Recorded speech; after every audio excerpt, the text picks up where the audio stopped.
Hey guys, andito naman tayo ngayon, no? Uy, may signal pala tayo dito.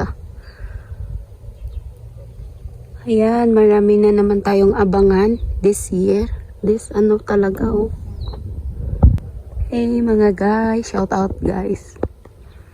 Ayan, oh, madami tayong ma-harvest na prutas sa after 3 to 4 months siguro. And then, tingnan nyo naman yung peach and nectarine. Napakadami nilang bulaklak. So, ibig sabihin, madaming mapoproduce na prutas. At sa lahat nga pala na to all my friends, family, na nagsisend sa akin ng chat or nagme-message sa akin at nangungumusta kung paano na ngayong kalagayan ko dito. Huwag kayong mag-alala kasi okay ako dito. Okay naman kami. Kahit ngayong araw is parang pang 22 days na or 23 days na ba, Sisi? Ng Ramadan. Madami pa rin akong naririnig na tutunog-tunog. Umpisa kagabi hanggang kanina. Sana ba marinig natin dito, no? Wag naman sana. Maya lang marinig natin dito. Pero, yung work, school, and dito, government work, normal. At saka last Friday,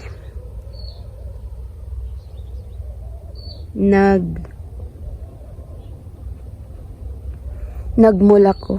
At saka gumala. Mga tao is naglalakad. Maraming tao sa mall. Maraming mga basta normal lang din naman ang buhay sa labas. Kaya sa mga balita dyan, kaya mag-alala, okay lang ako dito. Thank you sa mga concern dyan, sa mga bestie ko dyan sa Pilipinas, sa family ko, thank you na sila,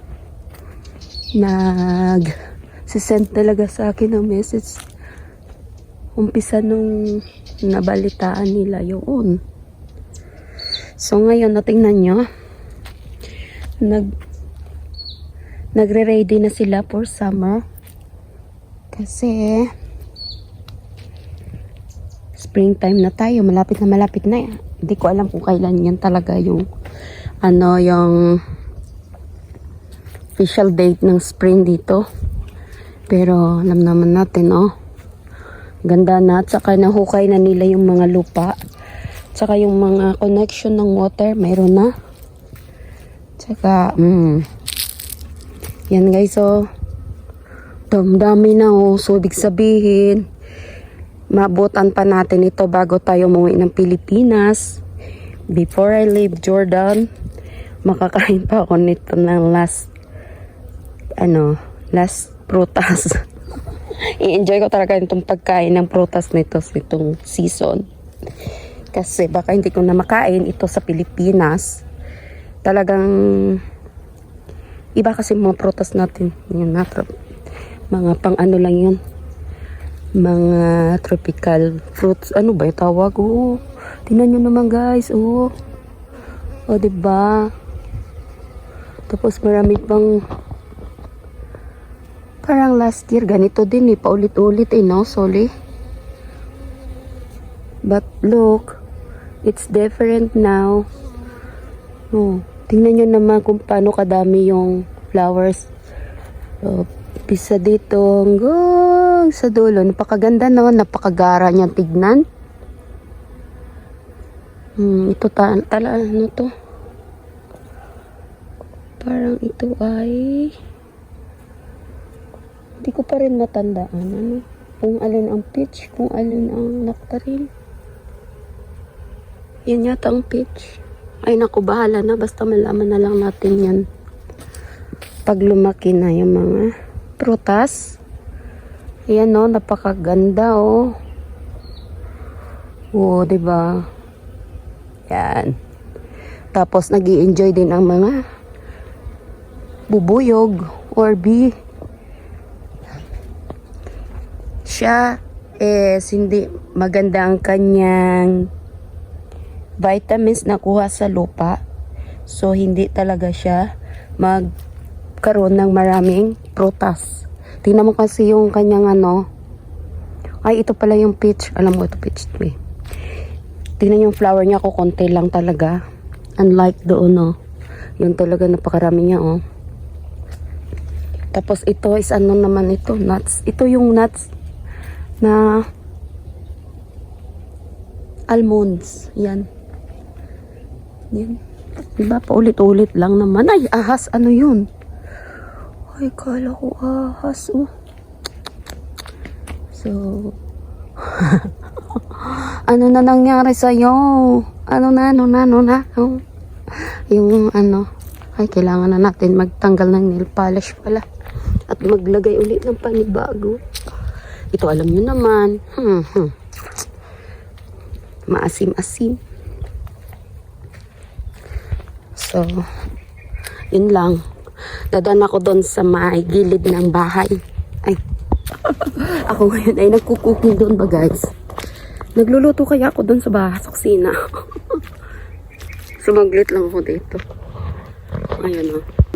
Nagluluto kaya ako doon sa kusina guys. Sumaglit lang. Sumaglit lang dito ba?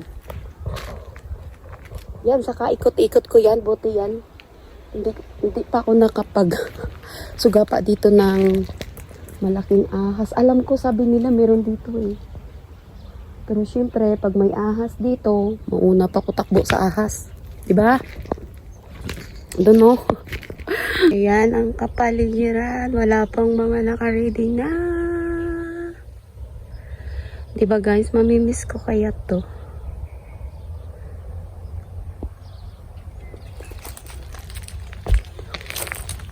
Mamimiss natin yung pag-ikot-ikot dito ba. Walang makakita sa akin kasi naka-ano yung close yung kanilang tulog pa yung amo ko kasi nakasarado pa yung ano. Nakasarado pang kanilang kwarto. Pwede pala ako mag-live dito kasi may signal pero ay, sayaw ko na lang. Mamaya na lang kasi maliligot ako.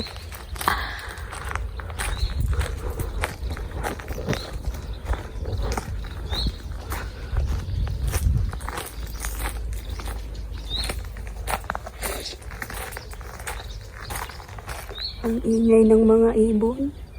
Di ba ang saya nila? Kasi marami puno dito. Ayan o. Si Cherry. Namulaklak ng madami. Ayan. Namulaklak.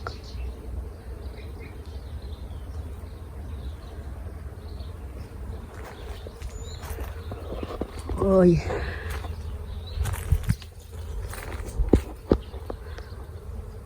Marami makakita sa atin dyan. Kasi minsan dyan ang nanay ng amo ko eh.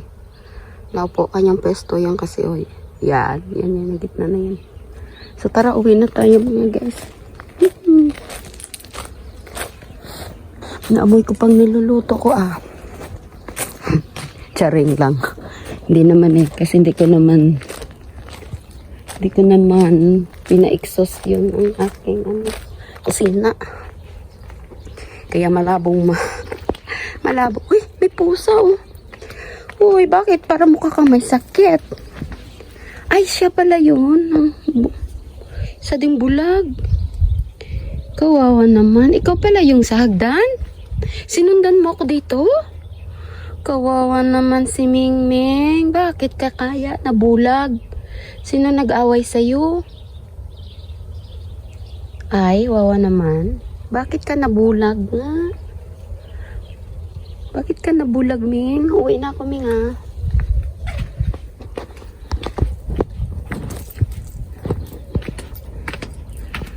Bye na, guys. Thank you sa inyo. Okay. May isang nag-aantay sa akin, no? Waiting. Ayan siya, sa bintana. Saan na ba yun? Ayan siya, oh. Nag-antay sa bintana. Ah, kaya may ibon pala siyang. Oy, hindi mo yan makuha, kala mo ah. Akala mo makuha mo yon? Na, Anong binabinta-bintana mo dyan? Hello? Bakit nandyan ka? Ha? Akala mo makuha mo yon? Ha? Ikaw talaga. Uy. Kikislap-kislap pa yung mga mata. Bye-bye na. Bye. Bye-bye.